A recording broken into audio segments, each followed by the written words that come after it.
할렐루야. 오늘 말씀의 제목을 뭐라고? 세 가지 뭐를? 언약을 기억하십시오. 기억하라. 오케이. 세 가지 언약을 기억하라. Three commands. Remember the three commands. 기억해라. 지난주에 제가 여러분들에게 원복이라는 말을 제가 처음 했던 것 같은데 여러분들한테 기억나시죠? 원복이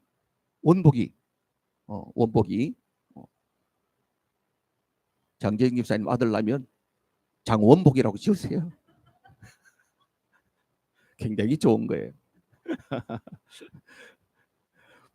블리스죠. 블리스. 이 원복이 뭐라 그랬어요? 다시 없는 기쁨이라 그랬어. 그죠? 다시 없는 기쁨. Perfect happiness. 다시 없어 이런 기쁨이. 야, 그런 복이 어디 있어? 여러분 웬만한 거는요 다 다시 있어. 그보다 또 좋은 줄 알았는데 더 좋은 것도 또 있어. 근데 다시 없는 기쁨이요. 이게 하나님께서 우리에게 주시려고 하는 복인 줄로 믿습니다. 그래서 이 원복을 찾아가는, 하나님께서 원래 우리에게 원복을 주셨어요. 근데 죄로 말미암아 잃어버렸거든. 그래서 우리가 회복된다고 하는 것은 뭐냐면 그 원복을 다시 찾아가는 거예요. 그걸 찾는 법을 가르쳐 줬어. 그래서 아침에 눈을 뜨면 이 기도를 하십시오. 제가 기도문을 아침에 이렇게 원복을 찾는 기도문을 올려드리는데 하고 계세요?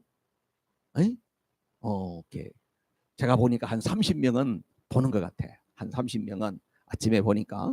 근데 거기에서 이렇게 반응이 있는 사람은 한 서너 분이 있는 것 같고, 그 다음에 한 21명은 봤는지 그냥 본 척 했는지 그건 내가 잘 모르겠어. 아무튼 보는 것 같아요. 근데 그래요. 그 원복을 찾아가는 기도를 여러분들이 계속 읽으면서 기도를 하면 그 다음에는 목사님 기도가 아니고 내 기도가 나오게 돼 있어요. 네. 그게 키워드 3개가 있었어요. 키워드 3개가 뭐였어요? 그리고 그렇지. 십자가, 부활, 성천, 이 3가지가 원복을 찾아가는 이 기도의 키워드 3가지였죠. 그죠? 십자가, 부활 선포하라. 그 다음에 부활은 내가 죽고 주님이 살아야 된다. 죽어야 부활이 뭔지를 알게 돼요. 죽어야 기쁨을 누리게 돼요. 그죠? 승천이라고 하는 것은 뭐였습니까? 승천. 하늘의 영광을 누릴 자거든요. 성천은. 하늘의 영광을 누릴 자예요. 그렇기 때문에 내 마음대로 사는 존재가 아니야. 이제는 하나님과 관계된 존재이기 때문에요. 우리는 하나님의 무한한 그 대행자로 사는 거예요. 대행자. 그래서 늘 성령님의 인도함을 따라 살고 말씀을 따라 사는데, 말씀에 있어서 가장 중요한 키워드가 뭐냐면 율법의 완성이 사랑이거든요. 사랑. 그래서 오늘도 내가 사랑하면서 살겠습니다. 누구를 사랑해? 누구를 사랑해야 돼? 하나님을 사랑해. 그리고 내 주변에 가까이 있는 사람들, 가족들을 사랑해야 돼. 그리고 내 이웃들을 사랑해야 돼요. 그리고 자기 자신도 사랑해야 돼요. 자기를 자꾸 학대하고 자기를 자꾸 미워하고 자꾸 자기를 정죄하고 나 같은 것이 뭐, 나 같은 것은, 아이고 나 같은 것은, 이렇게 하는 사람은 절대로 다른 사람에 대한 사랑의 마음이 나오지 않아요. 그래서 자기를 존경하게 돼요. 왜냐하면 나는 원래 쏙 그렇게 좋은 사람은 아니에요. 그렇지만 주님이 나를 살리고 주님이 어마어마한 대가를 치렀다. 그래서 내가 귀한 거예요. 할렐루야. 그래요. 이게 바로 뭐라고? 원복을 찾아가는 기도라. 십자가 부활 성천. 그 제가 여러분들이 열심히 하면요, 저도 얼마나 즐겁겠어요. 우리 교인들이 열심히 한다. 네, 아무도 관심이 없다. 그러면 어떻게 생각이 들겠어요? 내가 왜 이런 숙제를 자꾸 해야 되지? 이런 생각이 들지 않겠어요? 그러니까 여러분들도 즐거운 마음으로 하시면 참 좋겠어요. 자, 여러분 이런 이야기 요즘 들어보셨어요? 이런 이야기, 알고리즘이라고. 알고리즘.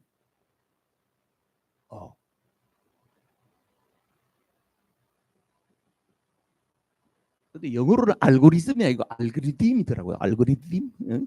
자, 알고리즘. 자, 알고리즘이 뭐예요? 알고리즘. 들어보셨다며? 뭐라고? 알고리즘이 뭐야? 쉽게 말해서 알고리즘. 제키 권사님, 핸드폰이 널려 있네. 뭐 켜고 있구나. 이제 이게 핸드폰을 제가 딱 받아가지고 딱 해가지고 유튜브를 딱 열어서 제키 권사님이 딱 열어보면요, 이분이 지난주에 뭘 봤는지 내가 다 볼 수 있어요. 컴퓨터 AI가 여기 들어앉아 있거든. 그래서 내가 딱 관심 분야를 딱 찾으면 컴퓨터 AI가 아는 거예요. 아, 우리 주인님은 이거에 관심이 있구나. 건강에 관심이 있구나, 이 사람이. 그러면요, 걔는 계속해서 건강에 관한 정보를 막 내주는 거예요. 그죠? 어떤 사람은 보면 맨날 이게 음식에 관심이 있구나. 아, 막 먹는 거 맨날 찾고 막 이러는구나. 그러면요, 이 AI라는 아내 친구가, 아, 우리 주인님은 음식에 관심이 있구나 해가지고 음식 정보를 계속해서 줘요. 이렇게 해서 계속 이 사람이 가지고 있는 관심 문제에 대해서 이렇게 해서 연결되어 가는 걸 보고 보통 우리는 알고리즘이라고 해요. 그렇죠? 제가 여러분들 핸드폰 보자 그래서 갑자기 이렇게 볼 수도 있어요. 근데요, 이 알고리즘이라고 하는 것은 원래는 수학, 컴퓨터 과학의 용어예요. 우리는 그렇게 쉽게 알고 있지만은 이것은 문제를 해결하는 단계적 방법. 알고리즘이라는 본래 뜻은 어떤 문제를 입력을 하잖아요. 내가 이런 문제를 딱 입력을 하면 그 안에서 해결하는 방법의 절차가 어떻게 되고 그 다음에 어떤 방법으로 하면 된다, 이렇게 제시해줘요. 그걸 보고 알고리즘이라고 해요. 예를 들면 이런 거죠. 구글에 지금 치면 되죠. 나 지금 여기서 로롤에서 워싱턴 DC로 갈 거야. 어떻게 가면 되지? 치잖아요. 그럼 구글이 가르쳐줘요. 자동차 타고 가면 이렇게 가면 된다. 몇 분 걸린다. 딱 알려줘요. 그럼 또 다른 방법 없을까? 우버를 타면 된다. 우버를 타고 이렇게 가면 된다. 얼마 좀 나온다. 가르쳐줘요. 그 다음에 또 가르쳐줘요. 그린벨트 여기에 가가지고 지하철 타고 들어가면 된다. 딱 가르쳐줘요. 또 어떤 사람은요, 자전거 타고 가된다. 자전거. 또 이렇게 갈 사람이 없을지는 모르지만 걸어가도 된다. 이런 것도 나와요. 걸어가면 얼마 걸린다가 나와요. 이게 알고리즘이에요. 내가 어떤 문제를 제기했을 때에 거기에 대한 방법을 가르쳐 주는 거예요. 그런데요, 거기에서는 여기서 DC를 간다고 하는 것은 그냥 내가 선택하면 돼. 내 형편에 맞게. 왜냐하면 그것에 장단점이 있거든. 내가 내 차를 가지고 들어가면 제일 편안하긴 하지. 그런데 거기서 볼 일을 오늘 한 대여섯 시간 봐야 되는데 파킹라서 몇 킬로면 돈이 엄청나게 파킹비가 비싸단 말이야. 아, 그럼 어떡할까? 차라리 우버를 타는 게 낫겠군. 그럼 내가 우버를 타고 들어갈 수 있는 거예요. 그죠? 에이구, 시간도 많은데 뭐 빨리 가. 그냥 나는 그냥 그린벨트 얘기해가지고 뭐 전철 타고 갈아타고 그냥 천천히 갈래. 그렇게 갈 수도 있어요. 거기에 각자의 형편에 맞게 장점도 있고 단점도 있는 거예요. 그래서 자기 형편에 맞게 선택하면 되는 겁니다. 이거는 이런 문제는 선택하면 돼요. 그런데요, 알고리즘 딱 제시해 주는데 내가 선택하지 않고 반드시 그렇게 해야 하는 게 있어요. 예를 들면 이런 거죠. 다리를 하나 놔야 돼요. 여기엔 다리는 어떤 공법으로 놓고 싶고, 여기에 건너가야 할 이 강, 이 물은 깊이가 얼마쯤 되고, 이 주변의 풍속은 얼마가 되고, 이 땅에는 지진이 만약에 온다고 하면 진도가 얼마쯤 오고, 이런 것들에 대한 정보를 다 집어넣었어요. 그리고 나서 이런 다리를 하나 만들고 싶어. 이렇게 했는데 거기에서 딱 제시를 해줘요. 이렇게 하고, 철근은 어떤 거 써야 되고, 몇 미리를 써야 되고, 시멘트는 어떻게 해야 되고, 어떤 기간을 거쳐야 되고 쫙 나와요. 무섭습니다. 그러면 그대로 해야 돼, 안 해야 돼요? 그거는요, 야, 이렇게 하면 공사비가 얼만데 시멘트 반으로 줄여, 철근 더 가늘어, 괜찮아. 그렇게 해가지고 줄이고 그렇게 하면은 성수대교가 된다 이거야.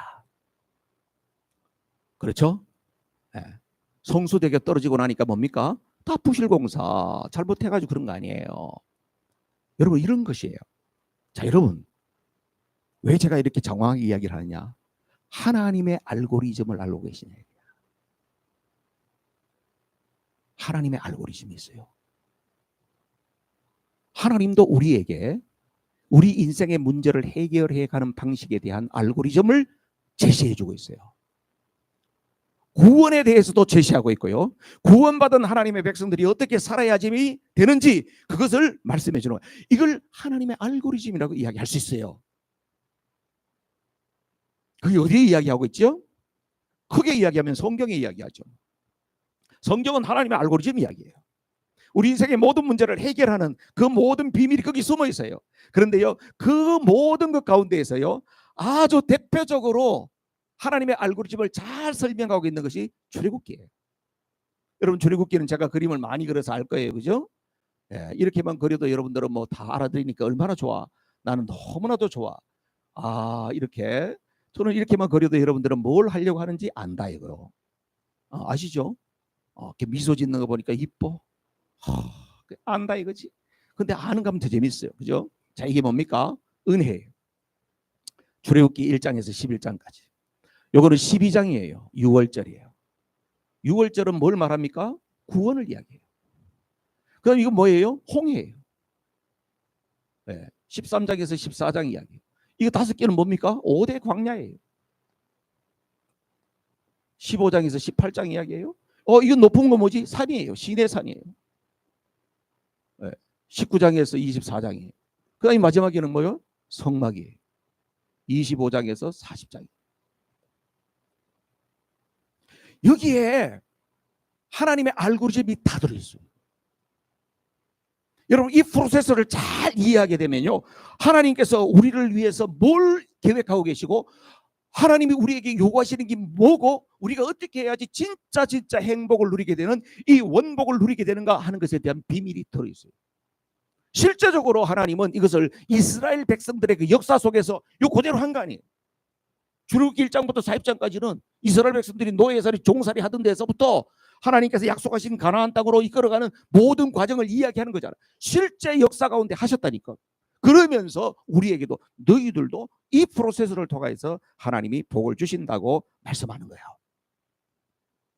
자, 오늘 이 하나님의 구속사 가운데에서 3가지 중요한 언약이 여기 들어있어요. 3가지 중요한 언약은 누구에게 하는 언약이냐? 예수님을 안 믿는 사람에게 하는 언약이 아니고 예수님을 영접한 사람들에게 주시는 언약이야. 이 언약은. 언약이라고 하는 게 바로 뭐냐면,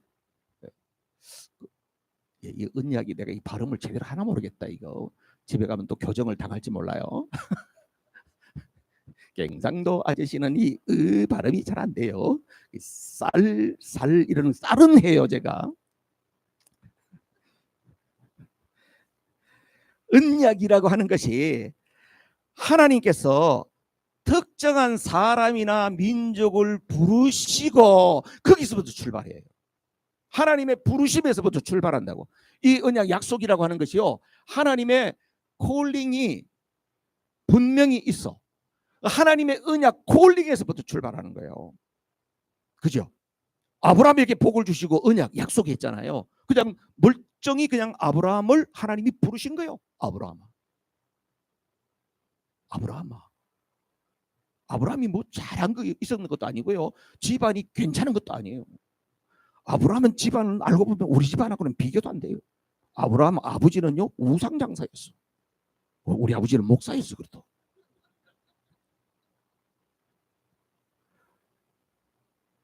그런데 하나님께서 아브라함을 불러요. 아브라함아. 하나님의 이 콜링으로부터 시작해서 하나님은 아브라함과 언약이 이루어졌어요. 모세도 마찬가지예요. 모세도 하나님께서 불러요. 호렙산 뜰기나무 불꽃 가운데 80살 된 모세를 불러요. 그리고 난 다음에 하나님의 언약 관계에 의해서 그는 이스라엘의 위대한 지도자로 삶을 살아낸다. 그 언약은 항상 뭐로부터 출발하냐? 콜링이 있다는 거예요. 그래서 오늘 여러분들에게 3대 언약을 이야기하려고 그러니까 여러분들은 이미 하나님의 자녀로 하나님의 백성으로 부름받았다고 하는 사실을 전제하고 제가 말씀드리는 거야. 아멘이시요. 여러분, 그럼 예수님 영접한 거 맞죠? 맞죠? 맞죠? 아멘. 예수님 영접한 거 맞죠? 그러면 예수님 영접한 사람이 하나님의 부르심을 응답한 사람이거든. 이 사람들에게 하나님께서 뭘 한다고요? 언약을 준다는 거야. 약속을 준다는 겁니다. 그 사람들을 보고 뭐라 그러냐면 하나님께서 언약 백성이라 그래요. 약속을 받은 백성이라 그런단 말이에요. 그 오늘 읽은 출애굽기 19장에 있는 말씀은 하나님께서 이스라엘 백성들을 이 출애굽해가지고 구원해 내시고 12장에서 구원됐잖아요. 6월절 어린 양의 피로. 그죠? 그리고 지금 약속 언약은 어디서 합니까? 19장에서 지금 하고 있는 이야기를 제가 하는 거거든요. 시내산에 불러가지고 딱 하는 이야기예요. 자, 시내산에서 하나님께서 이스라엘 백성들에게 언약을 해요. 언약식을 해요. 이스라엘 백성들이요, 애굽에서 종살이 하고 있는데 이스라엘 백성들은 하나님 계획 전혀 몰랐어요. 하나님께서 모세라고 하는 한 사람을 계속 준비시키고 80살 되던 어느 날에 하나님이 그를 콜링 부르시는 거예요. 그래서 그에게 위대한 사명을 맡기시고 이스라엘 백성들을 구원해 내시잖아요. 구원해 내신 날을 뭐라 그래? 이스라엘 백성들이 애굽에서 구원해 나온 그 날을 무슨 날이라 그래? 예, 6월절이라 그래. 6월절, 그죠? 예, 요 날이에요. 요게 진짜 날짜로 며칠이냐면 1월 14일이에요. 1월 14일. 6월절은 며칠이라고? 1월 14일이에요. 1월 14일. 1월 14일에 애굽에서 종살이 하던 걸 갖다가 다 그냥 하룻밤 사이에 보따리 챙기라 해가지고 레리고 해가지고 확 다 나왔어요. 어마어마한 사람들이 나왔어요. 상상을 초월해요. 장정만 60만 3,550명인데 그럼 아이들과 가족들과, 그죠? 얼마나 많았겠어요. 우리 장재영 집사님 갔다가 애를 셋이나 데리고 왔는데 60만 3,550명 곱하기 아이 셋 와이프까지 하면 와 얼마나 많았겠어요. 그죠? 최하가 200, 300, 어떤 사람은 500만까지 나왔을 거다. 이렇게 이야기해요. 상상이 됩니까 여러분? 지금 도로가 이렇게 쫙쫙 뚫려 있는데도요 500만 명이 이동한다 그러면요 이게 어떻게 되겠어요? 교통 통제하고 난리도 할 거예요. 옛날에는 길이 뭐 제대로 돼 있어요. 근데 거기 하룻밤 사이에 그 많은 사람 다 나와요. 근데 그냥 나온 게 아니야. 집에서 키우던 소, 말, 양 이런 거 다 데리고 나온 거예요. 동물까지 다 데리고 나온 거예요. 와, 상상이 됩니까? 출애굽의 그날을 하나님이 역사하니까 있게 되는 거예요. 하나님께서 그렇게 역사해가지고 이 가족들과 모든 가축들을 이끌고 가지고 여기에서 이스라엘 백성들이 이 시내간 산까지 딱 가는데 여기에 언제 도착하냐 하면 3월 1일에 도착해요. 우리는 기억하기도 좋아. 3월 1일이 무슨 날이에요? 네? 우리는 무슨 날이라고? 3일절이야. 할렐루야. 우리 강유자매 3일절이야. 대한독립 만세 이 불렀던 3일절이라니까. 그런데요 그 3일절은 아니고 3월 1일 날 도착했으니까 외우기가 좋아. 시내 광야에 딱 도착한 거예요. 그리고 나서 하나님께서 모세에게 이스라엘 백성들과 언약을 맺습니다. 오늘 본문 말씀 4절을 읽어봅시다. 4절 다 같이 시작. 너희는 내가 이집트 사람에게 한 일을 보았고 또 어미 독수리가 그 날개로 새끼를 업어 나르듯이 내가 너희를 인도하여 나에게로 데려온 것도 보았다. 아멘. 자, 내가 애굽 사람 이집트 사람에게 한 일을 보았다. 이스라엘 백성들에게 쫙 나와가지고 시내 강야에 도착하니까 하나님이 모세를 통해서 이야기합니다. 너희들은 내가 이집트 사람들한테 한 거 봤지? 뭘 봤지예요? 뭐? 그렇지. 10가지 재앙 팍팍팍팍 하고 그리고 난 다음에 이미 또 홍해를 건넜거든요. 홍해에서 더 따라오던 사람들 다 수장시키고 봤지. 너희들의 힘으로 나왔냐? 너희들의 능력으로 나왔냐? 어미 독수리가 새끼를 날개에 업어가지고 쫙 날아서 옮겨놓듯이 내가 너희들을 여기까지 오게 한 거야. 하나님이 먼저 이렇게 이야기하세요. 무슨 이야기입니까? 하나님과 언약을 했는데 전제되는 것이 뭐냐면 하나님으로부터 나는 은혜를 입은 자입니다 하는 것을 아는 것이 중요한 거예요. 여러분 하나님의 은혜를 입은 거 맞아요? 여기까지 있는 것이 지금 내가 여기 이 자리에 있는 것은 하나님의 은혜로라. 은혜로라 맞아요? 예, 은혜를 아는 게 중요해요. 두 번째, 자 5절 말씀 보세요. 5절 다 같이 시작. 이제 너희가 정말로 나의 말을 듣고 내가 세워준 언약을 지키면 너희는 모든 민족 가운데서 나의 보물이 될 것이다. 온 세상이 다 나의 것이다. 그러므로 너희는 내가 선택한 백성이 되고 나의 말을 듣고 그 다음에 어떻게 해요? 내가 세워준 이 약속을 너희들이 지키면 이렇게 이야기하잖아요. 하나님의 은혜를 깨달은 하나님의 백성들에게 하나님 요구하시는 것이 있어요. 그것이 뭔지 아시죠? 이것은 언약은 쌍방계약이라는 거예요. 언약은 뭐라고? 쌍방개혁이에요. 하나님만 일방적으로 하는 것도 아니고 우리가 일방적으로 하는 것도 아니에요. 하나님이 우리에게 이렇게 말씀하시면 우리가 그것에 대해서 예스, 우리도 그렇게 하겠습니다. 좋습니다. 쌍방계약이 이루어져야 돼요. 여러분, 구원이라고 하는 것은요, 일방적으로 하나님 우리에게 복을 주시는 겁니다. 그렇죠? 구원 받는 것은요, 일방적으로 하나님께서 우리에게 주시는 건 진짜 중요한 거 일방적으로 주세요. 하나님께서는 우리에게요, 우리가 수고하고 노력해가지고 절대로 얻을 수 없는 그런 것들은요, 다 그냥 줘버려요. 공짜로 준 거예요. 오늘 교회 오는 동안에 산소 사가지고 메고 오신 분 없죠? 우리가 숨 쉴 수 있는 이 공기를 하나님께서 우리에게 그냥 준 거예요. 만약에 이 공기를 사서 먹으면서 숨을 쉬어야 된다 그러면 이 세상에 살 수 있는 사람 아무도 없을 거예요. 그렇죠? 하나님께서 이 아름다운 모든 자연을 우리가 마음껏 누리게 하셨어요. 네. 오늘도 여러분 집에서 여기까지 오는 구간에 자연을 보고 난 다음에 1분당 얼마씩 돈을 받는다 그러면 오늘 여러분들 집에서 나오지도 못할 거야. 여러분, 물도 우리에게 하나님이 값없이 준 거예요. 네. 근데 물장사들이 좀 담아서 페트병에 넣었다고 돈을 받는 거예요, 자기들이. 하나님의 것인데. 여러분, 우리가 생존하는 데 필요한 정말 중요한 것들은 하나님 우리에게 값없이 주세요. 그리고 우리가 구원받는 것도요, 값없이 주신 거예요. 그건 일방적인 은혜라고 하는 거예요. 그런데요, 이 일방적인 하나님의 은혜를 경험한 사람은 그 다음에는 뭐냐요? 하나님께서 그 다음에는요, 야, 공짜 너무 많이 먹으면 안 돼. 공짜 좋아하면 너 어떻게 되는지 알지? 아시죠? 자, 공짜가 아니고 그 다음부터 어떻게 된다? 하나님과 우리가 언약을 맺어요. 그게 쌍방 언약이에요. 하나님은 우리에게 은혜를 주시고 우리는 그에 대해서 반응을 하는 거예요. 어떻게 반응하는가? 하나님을 믿는 믿음으로 반응을 하는 거예요.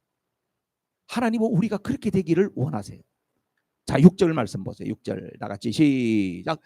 너희의 나라는 나를 섬기는 제사장 나라가 되고 너희는 거룩한 민족이 될 것이다. 너는 이 말을 이스라엘 자손에게 일러 주어라. 아멘. 하나님이 말씀하시는 것을 너희들이 그렇게 하겠다고 하면 결과적으로 어떻게 된다? 이런 복을 주겠다는 것이 바로 6절이에요. 6절이 바로 뭡니까? 제사장의 나라가 되고 너희들은 거룩한 민족이 될 거야. 너는 세계 열방 가운데에서 탁월한 민족이 될 거야. 이게 바로 뭐라고? 하나님의 약속이란 말이에요. 자, 그러니까 딱 상상이 되죠? 자, 하나님이 제일 먼저 우리에게 은혜를 주셨다는 걸 일깨워줘. 리마인드 해줘요. 너 은혜 받은 거 맞아? 복을 받은 거 맞아? 맞습니다. 자, 그러면 이제는 너와 내가 같이 쌍방의 언약을 맺어야 되겠어. 너 이제 내 말한 거 듣겠니? 지키겠니? 네, 그렇게 지키겠습니다. 그렇게 지키면 내가 이렇게 해줄게. 괜찮아? 그렇게 해도 되겠어? 8절 말씀 보세요. 8절. 다 같이 시작. 모든 백성이 다 함께 주님께서 말씀하신 모든 것을 우리가 실천하겠습니다 하고 응답하였다 됐습니다. 왜요? 이스라엘 백성들이 하나님께서 모세를 통해서 하신 그 이야기를 듣고 나서 전부 다 너무 좋아가지고 네, 그렇고 말고요, 우리 그렇게 하겠습니다, 실천하겠습니다. 그러고 난 다음에 계약서에 뭘 했다? 사인을 했다는 거예요. 여러분, 사인을 딱 하고 나면 어떻게 돼요? 그 다음에는 책임이 따른 거죠. 그거에 대해서. 이게 바로 언약입니다. 그게 언약이에요. 하나님께서는 하나님을 믿는 백성들이 그저 마음대로 자기 하고 싶은 대로 살도록 내버려 두시지 아니하고 이제 너는 하나님의 백성이 되어졌다고 하면 하나님과 언약 관계 속에서 살아가야 됩니다. 야, 큰일 났네. 여러분들 속에 야, 그럼 내가 그냥 하고 싶은 거 다 이제 못하고 어떡하냐? 왜 그럴까요? 하나님께서 그 언약 속에 뭐가 있기 때문에 원복, 다시 없는 그 기쁨, 축복이 그 속에 있기 때문에 하나님은 우리에게 그것을 주시고 싶어 한다는 사실입니다. 그래서 하나님과 언약 맺자는 거예요. 오늘 여기 이스라엘 백성들 가운데에서 정말 중요한 언약 3가지가 나옵니다. 중요한 언약 3가지. 그게 뭐냐? 첫 번째는요, 요 언약입니다. 요 언약. 1번 유월절 언약.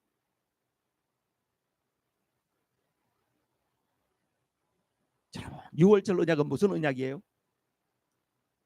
유월절 하면 뭐가 생각나? 피가 생각나. 오케이. 피가 생각납니다. 누구의 피? 유월절 어린 양의 피. 자, 그러니까 피 이야기하니까 우리는 누구 생각나요? 예수님의 십자가 피. 여러분, 하나님을 믿는 백성들에게 있어서 정말 중요한 것은 피의 언약. 피를 발라야 사는 거예요. 피 안에 있어야 사는 거예요. 유월절 피를 갖다 문설줄 일방에 발라놓고 나서 집에 발라놓고 밤에 쫄랑거리고 바깥에 돌아다니고 구경하러 다니고 이렇게 해가지고 그렇게 되면 어떻게 될까요? 그거는 꼴까닥이야. 어떻게 해요? 그 피 언약 안에 있어야 돼요. 그게 정말 중요한 거예요. 여러분, 예수님의 보혈의 피를 우리가 발라야 사는 줄로 믿습니다. 요한 1서 1장 7절 말씀. 요한 1서 1장 7절 다 같이 시작. 그러나 하나님께서 빛 가운데 계신 것과 같이 우리가 빛 가운데 살아가면 우리는 서로 사귐을 가지게 되고 하나님의 아들 예수의 피가 우리를 모든 죄에서 깨끗하게 해 줍니다. 아멘. 예수님의 피가 우리를 깨끗하게 해줘요. 예수님 피가 우리를 살려요. 예수님 피 바르면 살아요. 예수님의 보혈의 능력은 우리를 살리는 능력이다, 이 말입니다. 이건 매일의 삶 가운데 필요해요. 여러분, 구원을 설명할 때 제가 이렇게 얘기했잖아요. 구원에게는 3시제가 있습니다. 구원은 3시제가 있어요. 시제는 과거, 현재, 미래죠. 그래서 과거를 보고 뭐라 그래요? 칭의라 그러고, 현재는 성화라 그러고, 그리고 미래에 된 것은 영화라고 그런다. 그래서 구원이라고 하는 것은 어느 한 포인트만 말하는 것이 아니고요. 프로세스를 이야기하는 거예요. 프로세스를. 나 옛날에 예수님 영접했어요. 그런 사람 가운데서요, 신앙에서 이탈해가지고 지 마음대로 사는 사람 수없이 있어요. 교회 공동체도 떠나고요, 신앙에서 떠난 사람 수없이 있어요.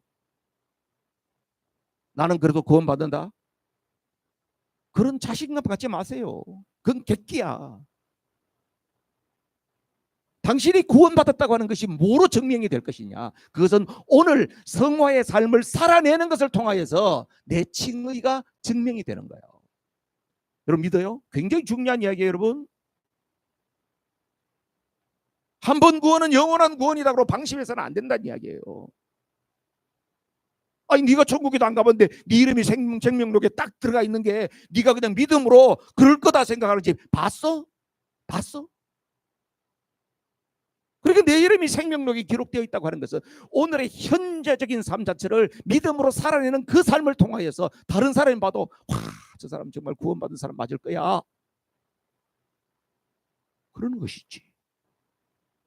내가 옛날에는 구원받았다고, 예수님 영접했다고 그러고 지금 삶은 없어. 신앙 공동체도 없어.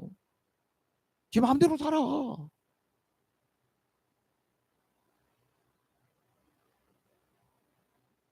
그 사람에게 당신은 천국에 갈 수 있는 확실한 사람입니다고 어떻게 이야기하겠어요? 최근에 한국에 좋은 책이 하나 나왔어요. 구원론에 대한 책이. 우리가 가지고 있는 구원론의 고민을 갖다가 굉장히 중요하게 제시해주는 황금사슬이라는 책. 혹시 책을 사볼 사람 황금사슬이라는 책, 정대훈 목사님 전세 쓴 그 책을 한번 사보세요. 저는 아직도 못 샀어요. 그래서 전체적인 줄거리 엑기스만 봤어요. 구원의 프로세스를 9단계로 설명해요. 너무나도 명쾌해요. 우리가 가지고 있는 고민의 많은 부분들을 이야기해줘요. 지금 우리 한국교회나 우리 이민교회가 굉장히 신앙생활하는 사람들이 이 레벨이 떨어져가지고, 여러분 예수 믿는 사람이 어떻게 될까요? 교회 공동체에 있는 사람은 일반 사람들과 비교해서도 어떤 인격적이나 삶의 면에 있어서는 좀 나아야 되지 않겠어요? 그렇죠? 그래서 교회에 가보면은 내가 그렇지 못한 사람이라 할지라도 교회 가니까 품격이나 모든 것이 굉장히 사람들이 괜찮아서, 야, 이 사람들은 굉장히 고상한 삶을 사래. 그러면서 나도 그분들하고 같이 따라서 살다 보니까 나도 이렇게 인품과 성격과 성품과 기질과 모든 것들이 더 좋아져야 되지 않겠어요? 이게 교회 아니겠어요? 교회의 생명력이 그거 아니겠어요? 교회가 전체적으로 내리막길로 가서 하향평준화로 간다. 잘하는 사람도 끄집어 이루고 믿음으로 사람도 끄집어 이루고 그렇게 해가지고 하향평준화로 가가지고 전부 다 가지고 그냥 세상에 있는 속설 이야기라 그냥 하고 그냥 먹는 거나 밝히고 노는 거나 밝히고 그런 집단이 돼버렸다. 말라고 교회 와. 그런 교회 말라고 와. 그게 구원받은 사람들의 모임이 아니란 말이에요. 여러분, 교회라고 하는 것은 하나님의 생명의 공동체인데 죄인이 와서 회개하고 연약한 자들이 와서 힘을 얻고 병든 자들이 와서 고침을 받고 복음을 모르는 자들이 와서 복음을 만나고 나서 기뻐서 뛰고 그게 교회지. 그게 생명의 공동체지. 하나님이 세우시길 원하는 교회는 그런 교회예요. 그러면 어떻게 될까요? 우리가 주님을 만났어요. 맞아요. 처음에는요 누군가가 복음 제시를 해주고 설교를 통해서 지식으로 알아. 그렇게 들었어 보니까 그거 참 귀하다. 난 몰랐는데 그렇게 하면 예수 믿으면 내게 진짜 복이네. 그렇게 해서 처음에는 지식으로 받았어. 그런데 신앙생활을 하면 할수록 이게 진리네, 이게 진짜네, 하나님과 관계가 점점 깊어지면서 마음이 뜨거워지고 내 안에 감격이 살아나고 내가 좋아하던 일들이 이제는 멀어지고 내가 좋아하던 것들이 멀어지고 하나님의 알고리즘으로 계속해서 그쪽으로 가게 되고 이게 신앙이에요. 이게 유월절이에요. 이 유월절은 제가 지난번에 원복 이야기했을 때에 십자가와 아주 똑같은 개념이에요. 두 번째 언약이 있어요. 두 번째 언약은 홍해 언약이에요. 홍해 언약. 여기잖아. 홍해. 그죠? 홍해 언약이에요. 홍해는 바로 뭡니까? 요한복음 고린도전서 10장 1절 2절 말씀이거든요. 다 같이 고린도전서 10장 1절 2절 시작. 형제 자매 여러분, 나는 여러분이 이 사실을 알기를 바랍니다. 우리 조상들은 모두 구름의 보호 아래 있었고 바다 가운데를 지나갔습니다. 이렇게 그들은 모두 구름과 바다 속에서 세례를 받아 모세에게 속하게 되었습니다. 아멘. 자, 홍해에 대한 이야기가 나오죠. 홍해, 바다속, 그죠? 구름 아래에서 뭘 했대요? 뭘 받았대? 세례를 받았대. 야, 세례가 바로 뭐라고요? 내가 죽는 거라 그랬잖아요. 지난주에 원복을 이야기하면서 죽는 거는 뭐하고 연결이 있어요? 부활. 죽어야 사니까. 부활신앙이에요. 부활신앙. 내가 죽어야 돼.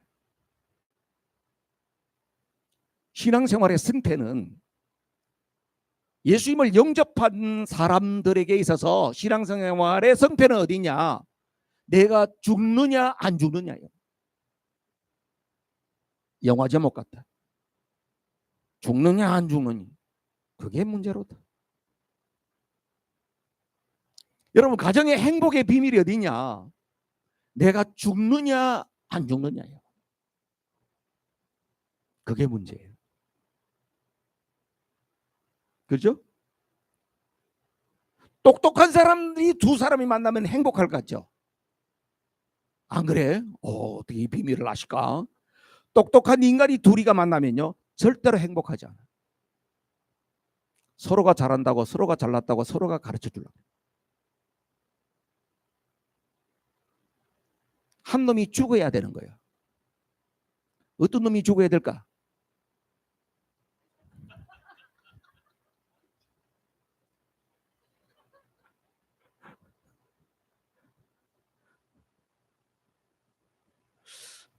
남자들이 피해를 많이 봅니다. 그죠?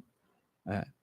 그냥 자, 누가 죽어야 될까? 복음의 비밀을 먼저 깨달은 자가 죽어야 돼. 믿음이 조금이라도 앞선 자가 죽어야 돼. 왜냐하면 부활의 비밀을 아는 자가 먼저 죽어야 돼. 그러지 않으면 절대로 거기에 기쁨이 올 수가 없어요. 죽어야 삽니다. 교회도 마찬가지고요. 여러분 가정에도 마찬가지고 어느 공동체나 마찬가지입니다. 똑똑한 사람들이 있어가지고 똑똑하게 충고하고 이렇게 해가지고 뭔가를 좋게 만들려 절대로 그렇게 안 세워지게 돼 있습니다. 죽어야 돼요. 희생해야 돼요. 어제 제 아내하고 어제 교회에서 여기에 우리 그레이스 팀이 쫑 파티를 했어요. 성탄절 또 파티도 하고 쫑 파티를 했어요. 아주 너무너무 좋았어. 저는 저쪽에 앉아가지고 뭐 주일 준비하고 있는데 뭐 그냥 쉴 새 없이 웃더만. 그렇게 괜찮았어요, 여러분? 신상이 괜찮았어요? 아유, 그렇게 기뻐하고 깔깔 웃고 그냥 그러더라고. 너무 기뻐하는 소리를 들으니까 제가 너무너무 좋았어요. 제 안에 가면서 이런저런 이야기 있었던 이야기도 이야기해주고 그래서 내가 격려해 줬어요. 수고했다고. 왜 알거든요. 올 한 해 동안도 몇몇 사람이 엄청 속색이거든. 뭐 탈퇴한다 그러고 나간다 그러고 어쩌고 저쩌고 어마어마하게 속색했어요. 고민했죠. 우리 교인도 아닌데 아이씨 가버려라. 그러고 싶었을 거야 진짜. 근데 힘들지만 참더라고. 그리고 또 품고 또 전화해주고 달래주고 그렇게 품더라고. 그래서 그 사람들이 다 어제 끝까지 다 있었는 거예요. 그리고 그 사람들 한 이야기가 너무 좋다는 거야. 자기들이 고맙다는 거야. 죽어야 사는 거예요. 누가 죽으니까 그런 역사가 일어난 거예요. 여러분 가정도 마찬가지예요. 홍해 언약을 기억하십시오. 하루를 살고 난 다음에 여러분 반드시 하루를 점검하셔야 돼요. 제가 오늘 이 이야기를 하는 건 뭐냐? 지난번에 원복 기도는 아침에 깨면 하라 그랬죠. 십자가 부활 성천. 아침에 딱 깨면요. 그 세 토픽을 가지고 짧게 기도하는 거예요. 제가 기도 딱 올리는 거요. 제가 딱 기도를 해보니까 1분에서 1분 20초 걸리더만. 1분도 기도 안 하면 되겠어요? 여러분 기도가 안 되면 제가 기도 올려준 걸 가지고 딱 앉아가지고 딱 읽으면 1분에서 1분 30초 이내에 끝나는 기도예요. 그게 원복 기도예요. 그 지금 하는 새 언약의 기도는 뭐냐면 하루를 살고 난 다음에 반드시 요 주제 세 가지 언약을 생각하면서 잠들기 전에 하루를 챙겨보라는 이야기예요. 그래야 살아. 그래야 이 험한 세상 가운데에서 여러분이 예수 믿는 사람으로 살 수가 있어. 마지막으로 언약이 있어요. 시내산 언약. 시내산 언약. 자, 이제 눈치가 빠른지 볼 거예요. 1번 유월절 약은 십자가하고 관계있대. 2번 홍해 언약은 세례랑 관계있대. 3번 십자가 시내산 언약은 뭐와 관계가 있을까요? 딩동댕. 이렇게 참 감사해요. 시내산에서 모세가 뭘 받았어요? 그렇지, 십계명을 받았죠. 십계명을 받았는데 십계명을 다른 말로 하면 뭐라 그러냐면 율법을 받았다 이렇게 이야기해요. 실제 율법은 모세 오경 속에 여러 가지의 하나님의 계명이 나오는데 레위기에 제일 많이 나와. 이 율법은 총 몇 개냐면 613가지 정도 돼. 그런데 여기에서 한 40 몇 프로가 레위기에 다 있어요. 그 레위기는 하나님의 법으로 가득한 책입니다. 그 여기에 보면 둘로 나눠지죠. 248가지, 365가지 이렇게 나눠가지고 요거는 do, 요거는 don't, 요거는 해라, 요렇게 해라, 요렇게 해라. 그런 법이 248가지. don't 365가지. 여기 좋죠. 뭐가 생각나요? 1년은 365가지. 365. 매일매일 하지 말라는 게 있구나. 이렇게 외우면 되겠죠. 근데 여러분, 이 율법 613가지를 딱 엑기스로 하나님께서 딱 묶어준 게 바로 뭐냐면 십계명이야. 근데 십계명이 딱 보니까 여기요 돌판 2개로 딱 돼 있는 거예요. 이렇게 딱 돼 있어요. 요거는 하나님과 관계되어 있는 거고 요거는 이웃과 관계되어 있는 것이라고 이야기할 수 있어요. 근데 보니까 요거와 요거의 공통점이 있어요. 그게 바로 뭡니까? 사랑이라는 거예요. 하나님을 사랑하고 이웃을 사랑하라는 것이요. 그러니까 율법은 액기스로 짜고 해가지고 여러분들이 홍삼 스틱이 하나 넣어가지고 쪽 빨아먹으면 되는 그렇게 만든다고 하면 여기 율법은 뭘까? 스틱에 사랑이 들어있지. 할렐루야. 율법은 사랑입니다. 하나님께서 시내산 언약을 주신 것은 뭐냐 하면 네가 오늘 정말 사랑의 삶을 살았니? 하루를 점검하는 거예요. 누구? 하나님을 사랑하고 내 가족, 내 이웃, 내 주변에 있는 사람, 또 너 자신을 얼마나 사랑했니? 점검하는 거예요. 율법을 지켜야 할 이유를 신명기 8장 1절에서는 이렇게 말하고 있거든요. 신명기 8장 1절 다 같이 시작. 당신들은 오늘 내가 당신들에게 명하는 모든 명령을 잘 지키십시오. 그러면 당신들이 살아서 번성할 것이며 주님께서 당신들 조상에게 약속하신 땅에 들어가서 그 땅을 차지할 것입니다. 아멘. 거기에 보면 모든 명령을, 이 말이 뭐냐 하면은 하나님이 주신 모든 율법을 이런 뜻입니다. 하나님이 우리에게 주신 모든 이 율법, 엑기스는 뭐라고요? 사랑을 잘 지키십시오. 하루를 살들도 오늘도 하나님 말씀을 따라서 사랑의 삶을 사십시오.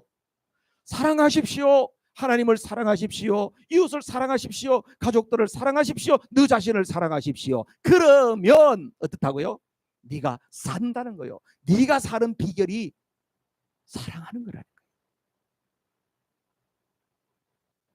그러면 네가 살아서 어떻게 번성하게 될 것이고 하나님께서 주시는 약속의 땅에 들어가서 네가 진짜 원복을 누리게 될 것이다.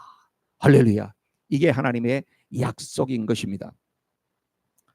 사랑하는 성도 여러분, 요만큼만 해야지 제가 오늘 준비한 거 다 하면 여러분들이 과식을 하게 돼서 소화도 안 되고 힘들 것 같아. 오늘 한 것만 해도 대단히. 더 많이 해보면 과식이 들어가지고 아유 소화가 너무 안 된다 이럴까봐 제가 그 후편은 다음 주를 기대하시라. 말씀을 정리하겠습니다. 구원받은 하나님의 백성들이 하나님과 더 깊은 소통을 이 마지막 때에 하지 않으면 살아남기가 사실 쉽지 않아요. 믿음 지키기가 쉽지 않아. 네. 여러분들 새벽에 요새 새벽기도 나오시는 분들 다니엘서 보잖아요. 다니엘서가 예언서거든요. 마지막 때에 일어날 일들이거든 지금. 지난 토요일 뭐 봤죠 우리가? 다니엘서 8장. 순양 순염소에 대한 이야기를 하면서 거기에 장차 마지막 때에 될 일이다 그러면서요. 거기에 하나님의 백성들이 겪게 될 말할 수 없는 그런 고통의 시간이 온다는 걸 이야기하고 있습니다.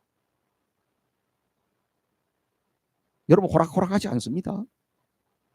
지금 그런 예고편들이 지구촌 곳곳에서 예고편들이 있습니다. 기독교인들이 받는 그 박해와 환란의 현장들이 지금 곳곳에 있어요. 마지막 때는 총체적으로 그런 위기가 온다는 거예요. 자, 그러면 어떻게 해요? 그 위기의 때에 살아남고 이겨내기 위해서는 도망갈 데가 없어. 근데 목사님 요새 산에서 사는 사람 프로그램이 있습니다. 그냥 산속에 들어가가지고 거기 가서 막 칡덩굴이나 패가지고 이렇게 어릴 때부터 그렇게 살아서 거기 사는 사람이나 살지 당신들은 거기 가서 굶어 죽어. 끼니 한 끼도 못 해결해. 살 길이 없어요. 그럼 어떻게 살아야 될까요? 그 마지막 때를 이기는 믿음을 키우는 방법이 최고인 줄로 믿어요. 그 믿음을 키우는 방법을 가르쳐 드리잖아요. 아침에 일어나면 뭘 기도하라고? Please. 십자가 부활 성천 키워드 3개를 가지고 하나님 앞에 오늘도 선포 기도하는 거예요. 아침에 기도는 선포요. 오늘 피로 덮어 주십시오. 내가 죽고 오늘 주님이 삽니다. 내가 오늘도 성령의 인도를 따라서 사랑의 사람, 다른 사람을 살리는 일에 쓰임 받겠습니다. 주님 도와주세요. 일하러 갑니다. 빰빠라빰 빰빠라빰 나가란 말이요. 그러고 난 다음에 오늘 하루를 다 살고 돌아왔어요. 그리고 나서 어떻게 하나님 앞에 내가 언약을 받은 사람인데 내가 약속의 백성인데 그러면서 6월절 언약, 홍해 언약, 시내산 언약을 리마인드 하면서 그 언약 가운데에서 내가 오늘도 하나님과 쌍방 계약을 잘 지켰나 못 지켰냐를 점검해 보는 거예요. 그런데요 하나님이 우리에게 잘 못 지켜도 해결하는 놀라운 방법을 주신 거야. 그 뭐예요? 잘못했다 그러면 되는 거예요. 하나님 잘못했어요. 오늘 내가 잘못했어요. 오늘 그 사람한테 오늘 내가 괜히 신소리 해가지고 그 사람 마음 아프게 했어요. 하나님 용서해. 다시는 내가 입이 방정인 내가 조심할게요. 하나님. 하나님 내 입술에 파수꾼을 세워주세요. 목사님 그렇게 해도 또 그렇게 하던데요. 자꾸 해봐. 그러면 줄어들어. 자꾸 하면 줄어든다니까요. 할렐루야. 고쳐줘요. 여러분, 이게 내가 평안을 누리는 방법이 두 가지가 있어요. 평안을 누리는 방법 두 가지. 한 가지는 뭐냐면 하나님이 우리 마음속에 평강을 주시면 평안해져요. 그게 복이에요. 그죠? 어떤 사람 막 걱정거리가 많은데도 하나도 걱정이 안 돼. 왜 그럴까? 하나님이 평강을 주셨어요. 평강의 복을 주신 줄로 믿습니다. 또 한 가지가 있어요. 이건 안 좋은 거예요. 양심이 화인 맞은 놈은 늘 편안해. 양심이 기능을 못해. 그걸 보고 양심을 화인 맞았다 그러거든. 그놈은 걱정거리가 없어. 성경에도 그런 게 있어요. 요나가요. 다시스로 도망가다 뱀이창에서 자요. 풍랑이 난리가 났어요. 다른 사람 다 난리가 나고 막 자기 신들에게 빌고 난리가 났어. 요나는 그 밑에서 코를 골고 잤다. 왜 그래요? 양심이 굳어버렸어. 하나님과 멀어져 버리니까 양심이 굳어지는 거예요. 여러분 어떤 평안을 누리고 있어요? 자기가 나는 걱정이 없어요 하는 것도 점검해 봐야 돼. 하나님께서 진짜 내게 주신 평안인가? 아니면 내가 하나님과의 관계 속에서 완전히 굳어버려가지고 나는 뭐가 뭔지도 모르고 그냥 간이 배 밖에 나서 산다. 그렇게 사는 건지 돌아봐야 돼요.